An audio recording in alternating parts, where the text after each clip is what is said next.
What's up, Ice and Fire fans? Welcome back to the House of Vyne podcast and a brand new season of Game of Thrones. Get hyped. Now, I know it's been a while since I posted a video, but there was no way I wasn't going to make new content on this new season. So enough with the intro chit-chat, let's get started. So we start the episode not too long after the events of last season. We see Walder Frey throwing a little family shindig, though we know it's actually Arya. Not gonna lie, first couple seconds I was like, is this a flashback? I thought this was a great scene though, even though it's completely impractical to think Arya could actually pull this off, but Walder slowly becoming a different person through his mannerisms and his personality, David Bradley acting as Arya trying to be Walder, it was nicely done. So after a few sips of wine, House Frey is now pretty much extinct. No more Boltons, no more Freys. The Red Wedding has been avenged. Well, almost. Still got those damn Lannisters to deal with. And we learn later, after a lovely song by Angel Ed Sheeran, that she's heading straight for King's Landing to deal with the Lioness herself. Still hoping she heads to Winterfell first though.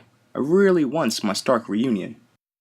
Moving on, we see Dragonstone and Old Town on the intro map. Now, I'm kinda surprised they didn't change the Baratheon stag on King's Landing to a Lannister lion, since all the Baratheons, on paper, are dead. They did it at Winterfell with the Starks and Boltons, but whatever. Heading up past the wall, we get like 60 seconds of weather, followed by another 60 seconds of The Walking Dead, and oh shit, a giant white. Or white giant? No, zombie giant. We then transition to Bran and Mira finally making it to the wall, where they're greeted by the Night's Watch. Ed asks if they're wildlings and Mira reveals who they are. Ed says prove it, and instead of Bran just being like, my brother is Jon Snow. I was born in Winterfell to Ned and Catelyn Stark. Fell out of a tower when I was 12. Bran proceeds to bring up Ed's worst nightmares. And Ed is just like, yeah sure, come on in. And this is why Ed will probably be the last Lord Commander. Oh, and by the way, the wall is most likely coming down this season. Let's continue south towards Winterfell, where King Jon is holding court. He wants the Northern Lords to scour the country for dragonglass. Probably not gonna find too much since dragonglass is volcanic glass. Not a lot of volcanoes on this side of the wall. If only there was like a giant mountain of it somewhere. Wishful thinking. Next, Sansa and Jon disagree about what to do with Carhold and the Last Hearth. Both had really good points, Jon not wanting to take away castles from families that old, while Sansa thinks they should be given to more loyal subjects. Now, this should have been one of those parent-teacher conference type situations, as in, let's send the kids outside while the adults talk. I mean, Sansa had to know Alice and Ned were sitting right there. Dick move, Sansa. Jon puts his kingly foot down and offers the young lord and lady a chance to renew their vows, which they gladly accept. Outside, Jon and Sansa try to get on the same page. Jon doesn't want her to undermine him in front of his lords, which is understandable. At the same time, Sansa does seem to be a little bit better at this than Jon, though Jon is improving. Sort of. She reminds him that, yes, they have the war in the north creeping up on them, but Cersei is still their enemy. That the wall stands between them and the White Walkers, but nothing between them and King's Landing. And though we can argue over certain choices Cersei has made in the past, whether or not they were stupid, Sansa is still right. Cersei has killed off every person who has wronged her in the past. Well, everyone but Tyrion and Littlefinger. Well, and Varys. Oh, and the Queen of Thorns. And the Sand Snakes. Well, regardless, Jon needs to keep his guard up, especially if he's gonna head south later this season. Speaking of Cersei, let's head to King's Landing. First off, was anyone else wondering, has Cersei just been eyeing this dude up the whole time he's been painting? I mean, talk about the struggle of the artist, am I right? Better color within them lines, bro. You don't want to burn.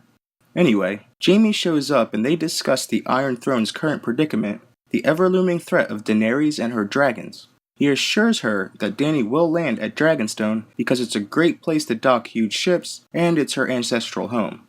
Jaime fears that they can't win a war against her since they have no allies outside of the Lannister sworn houses. And that's where Euron Greyjoy comes in. If you haven't guessed, Euron is the new Joffrey/Ramsay, the truly evil character the show always has. Now, first off, what the hell is Euron Greyjoy wearing? He looks like he rides street bikes and hangs out with Bam Margera all day. In the books, Euron Greyjoy is fucking mad. He's a crazy pirate that gets off of fucking with people, torturing priests of all types of faiths, including his brother, and is constantly tripping off shade of the evening, which in turn turns his lips blue. Dude is bugged out. So it's pretty clear that Jaime hates this dude, especially since Euron is hitting on his sister hard as hell. Jaime starts the shit talking, how he sliced through many a Greyjoy during Balon's rebellion. But instead of Euron slinging that shit talk right back at him, he kind of 8 miles him and is like, yeah dude, you were glorious, slicing up my kin like it was nothing. Euron then proposes marriage to Cersei, which she declines, so he promises that he will bring her a great gift to earn her trust. This gift could be anything from Tyrion's head to a dragon, though there aren't any clues indicating if Dragonbinder is a thing on the show. My guess is that he'll end up capturing the Sand Snakes if the leaked photos are to be believed. I'm sure that would gain Cersei's trust since they are responsible for Myrcella's death. Now to the place book fans have been dying to see, Old Town. And in the writing room, Dan and Dave were like, poop montage? Poop montage.